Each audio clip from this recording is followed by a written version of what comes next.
Cermin kehidupan.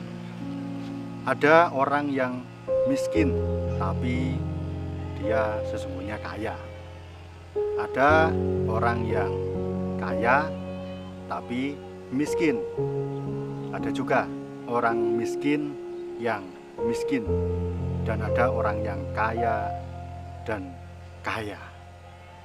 Orang miskin tapi kaya, maksudnya adalah ada di dunia ini meskipun dia miskin secara materi, tetapi dia senang dalam memberi, senang dalam berbagi, senang dalam berkebajikan. Sehingga meskipun dia miskin secara materi, tetapi sungguhnya dia kaya dalam berkebajikan. Ada orang yang kaya tapi miskin. Secara materi memang dia punya banyak, berlebih, kaya raya. Akan tetapi dia memiliki sifat yang kikir, tidak mau berbagi, tidak mau memberi. Terlebih lagi malah hartanya dihambur-hamburkan untuk hal-hal yang tidak bermanfaat. Ini adalah orang yang kaya tetapi miskin kebajikan. Demikian pula ada orang yang miskin dan miskin.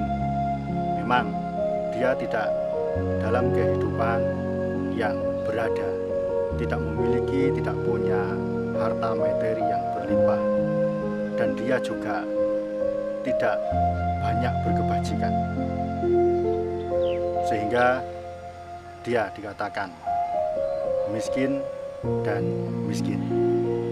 Tapi ada juga orang kaya yang kaya, yang artinya ada orang yang kaya secara materi, dia memiliki harta yang berlimpah, punya banyak dalam materi, dan dia juga senang dalam memberi, senang dalam berbagi.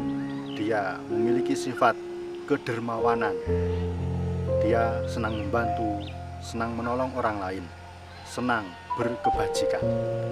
Ini adalah orang yang kaya. Tidak penting mereka itu siapa. Yang lebih penting, mari kita bercermin diri bahwa kita itu termasuk yang mana.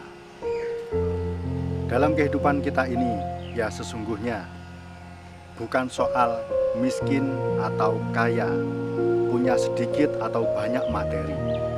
Yang sesungguhnya bisa kita kerjakan, bisa kita lakukan adalah bagaimana supaya kita menjadi orang yang kaya selain dalam hal materi, hendaknya juga kaya di dalam kebajikan, kaya di dalam dhamma.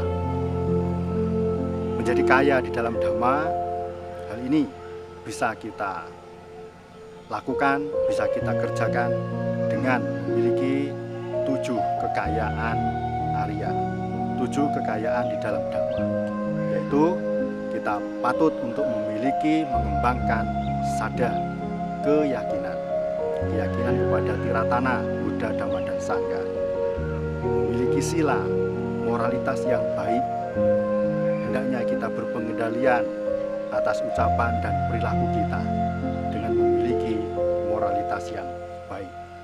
Selain itu, kita juga pantas untuk memiliki rasa malu berbuat jahat, iri. Dan kita juga patut untuk takut akan akibat dari kejahatan yang kita lakukan, sehingga kita tidak akan melakukan keburukan, otapa.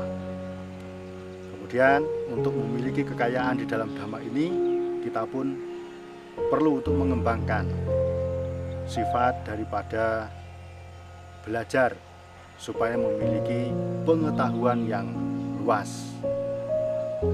Dan juga kita harus menjadi seseorang yang dermawan, memiliki sifat yang murah hati dan juga bijaksana. 7 kekayaan Arya, 7 kekayaan dalam dhamma inilah yang sesungguhnya pantas untuk kita miliki, kita kembangkan di dalam diri kita, sehingga akan menjadi pribadi yang walaupun tidak punya secara materi, ya miskin, tetapi kita kaya di dalam dhamma. Terlebih lagi kalau kita menjadi orang yang berada, kita punya banyak, kita menjadi orang yang kaya secara materi, hendaknya pun harus diimbangi supaya juga menjadi kaya secara dhamma dengan memiliki sada keyakinan, sila moralitas yang baik, malu berbuat jahat, iri, takut akan akibat dari kejahatan, otapa,